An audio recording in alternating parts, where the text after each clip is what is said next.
Hello भक्तों, आज हम लोग जानेंगे करवा चौथ के बारे में कि आखिर क्या है करवा चौथ, क्या है, औरतें इसे क्यों करती है, इसका क्या फल मिलता है, मुहूर्त क्या है।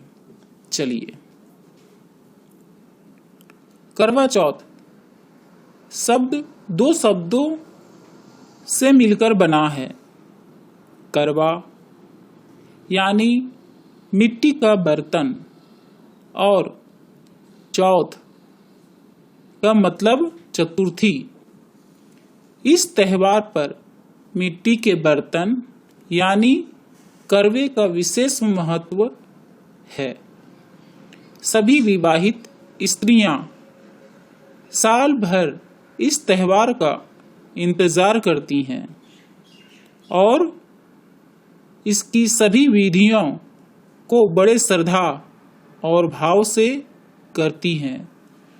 करवा चौथ का त्योहार पति पत्नी के मजबूत रिश्ते, प्यार और विश्वास का प्रतीक है।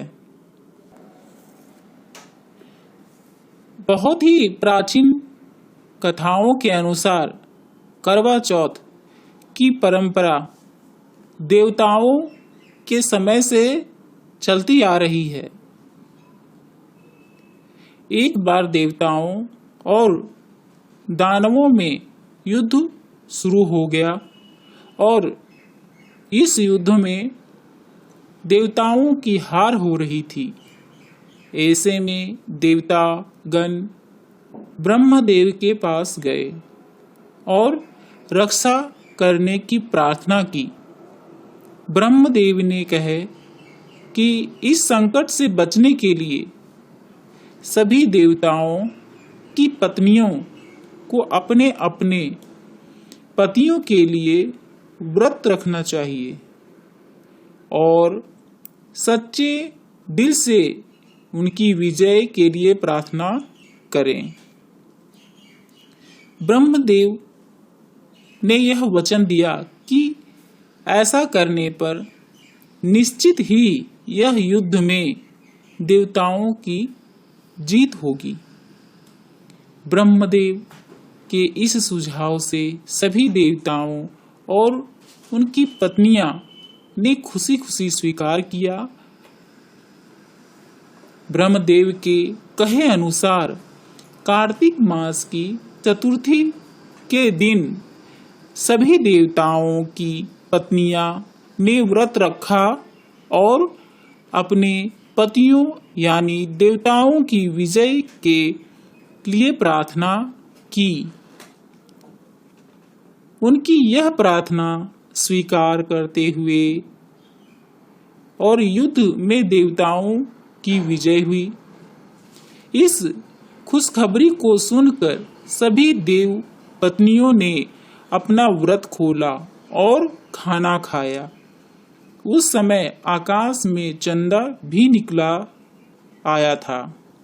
माना जाता है कि इसी दिन से करवा चौथ का व्रत के परंपरा शुरू हुई है।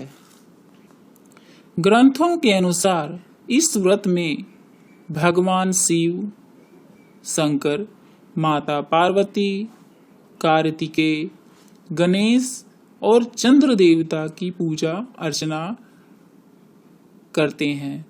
करवा चौथ की कथा सुनने से विवाहित स्त्रियां का सुहाग बना रहता है।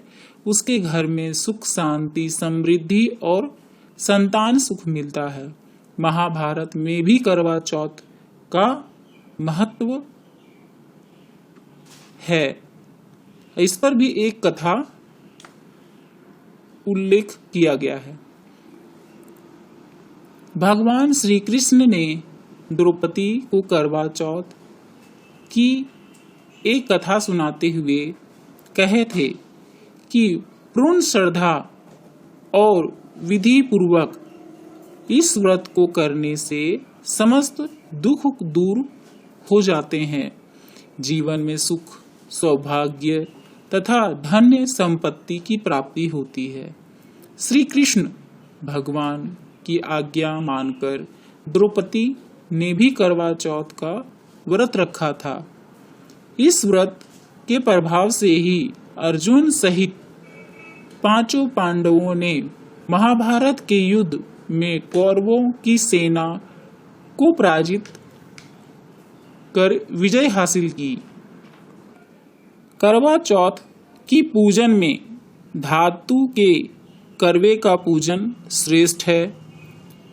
यथास्थिति अनुबंधता में मिट्टी के बर्तन,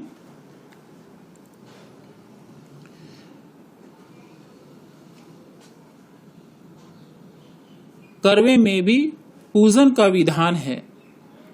ग्रामीण अंचल में ऐसे मान्यता है कि करवा चौथ के पूजन के समय सजे धजे करवे की टोटी से ही जड़ा जाता है। करवा चौथ के बाद पहले तो रात्रि में धीरे धीरे वातावरण में ठंड बढ़ जाती है और दीपावली आते आते दिन में भी ठंड शुरू हो जाती है। व्रत रखने वाली स्त्री सुबह नित्य कर्मों से निवृत्त होकर स्नान एवं संध्या आदि करके आचमन के बाद संकल्प लेकर यह कहे कि मैं अपने सौभाग्य एवं पुत्र पौत्रादि तथा निश्चल संपत्ति की प्राप्ति के लिए करवा चौथ का व्रत करूंगी। यह व्रत निराहार ही नहीं अपितु निर्जला के रूप में करना अधिक फलप्रद माना गया है। इस व्रत में शिव पार्वती कार्तिकेय और गौरी की पूजन करने का विधान है।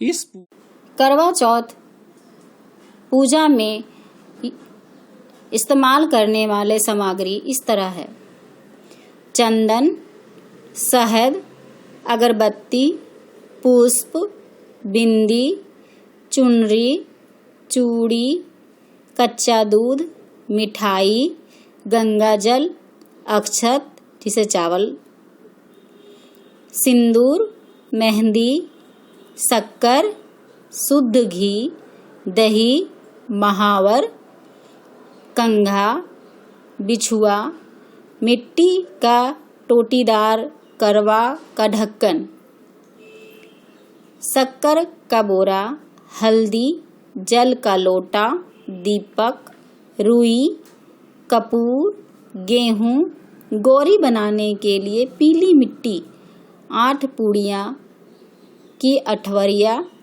हलवा, लकड़ी का आसन, चलनी और दक्षिणा के लिए पैसे आदि रखें। पूजा से पहले इस पूजन सामग्री को पूजा की थाली में जरूर सजा लें। इस्तेमाल करने वाले सामग्री इस तरह है: चंदन, शहद, अगरबत्ती, पुष्प, बिंदी, चुनरी, चूड़ी, कच्चा दूध, मिठाई, गंगाजल, अक्षत जिसे चावल, सिंदूर, मेहंदी, शक्कर, शुद्ध घी, दही, महावर, कंघा, बिछुआ, मिट्टी का टोटीदार करवा का ढक्कन, शक्कर का बोरा, हल्दी, जल का लोटा, दीपक, रुई, कपूर, गेहूं, गौरी बनाने के लिए पीली मिट्टी, 8 पूड़ियाँ की अठवरिया, हलवा, लकड़ी का आसन, चलनी और दक्षिणा के लिए पैसे आदि रखें। पूजा से पहले इस पूजन सामग्री को पूजा की थाली में जरूर सजा लें।